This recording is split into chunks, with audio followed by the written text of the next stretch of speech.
their name goes on this plaque as part of the tradition. And Paul, please. Thank you, Lindsay. Hello.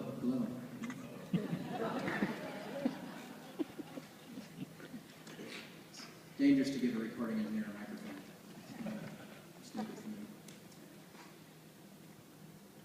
I remember a few years ago after this same event, I was walking from the longhouse back to my car, and it was late and misty, and I was walking down one of the paths, and there's woods everywhere, and I was just standing there, and I was just sort of breathing it in for a moment, and Lori Meeker walked up, and she said, "Paul, what are you doing?"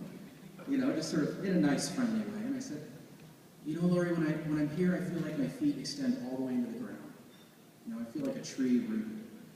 And that was just, it's how I feel about the college, and it's how I feel about every time I walk onto this campus.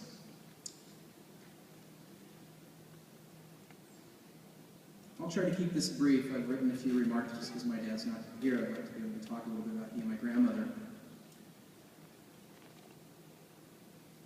First, I'd like to thank Les Purse, and I'll remind him again, he did hand me my diploma 22 years ago, and he has yet to revoke it, which is, you know, small victories.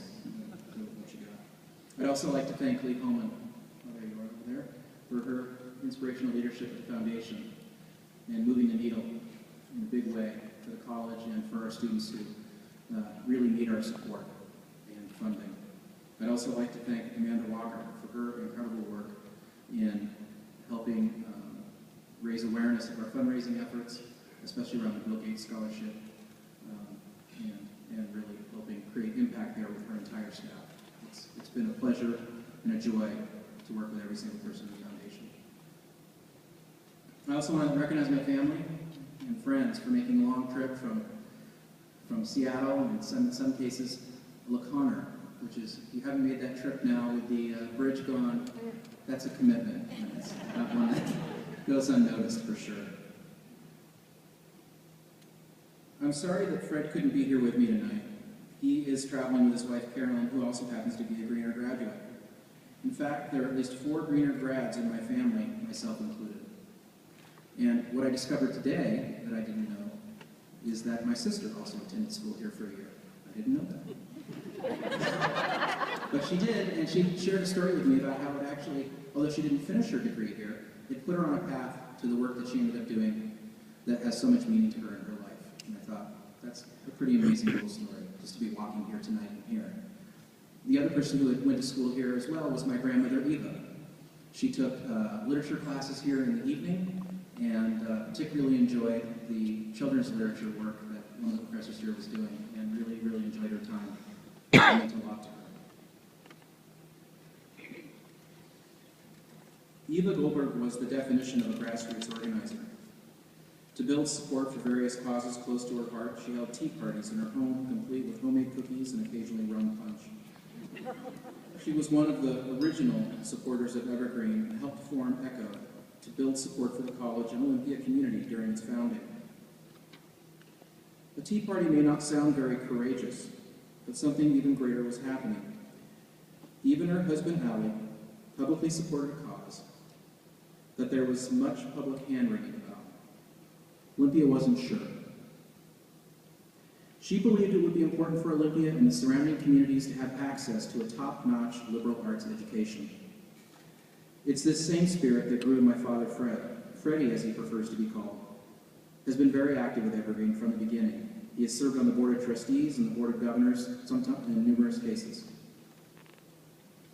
Fred has been a generous donor to the college and the college's art programs, and regularly donates art from his collection. He has also supported student programs to ensure that all voices are heard in a civil manner, and minority ideas are not shouted down. This place has changed my life. Evergreen taught me to take my deficit and leverage them into assets, to look in uncommon directions for solutions, and to stand up for my ideas. Evergreen also offered me opportunities to partner with world-class artists and develop lifelong friendships, like Maggie Wilder, who's here tonight, who's a graphic artist as well as a filmmaker and a gallery owner. Her work continues to inspire me to this day. Or Diana Ahrens, who this fall joins our MPA program after almost 20 years of ensuring people with disabilities a self-determined life. I remember a pivotal conversation with my professor, Terry Setter. I was in my senior year. I proposed that we should bring world-class audio professionals to campus for workshops. Terry's reply, "Paul, that's a wonderful idea. Maybe someday you will be successful enough to help support that kind of program." 10 years later, he called me, and we did. It's really that simple. Fred and Eva knew the college would enhance our community and provide opportunity to students.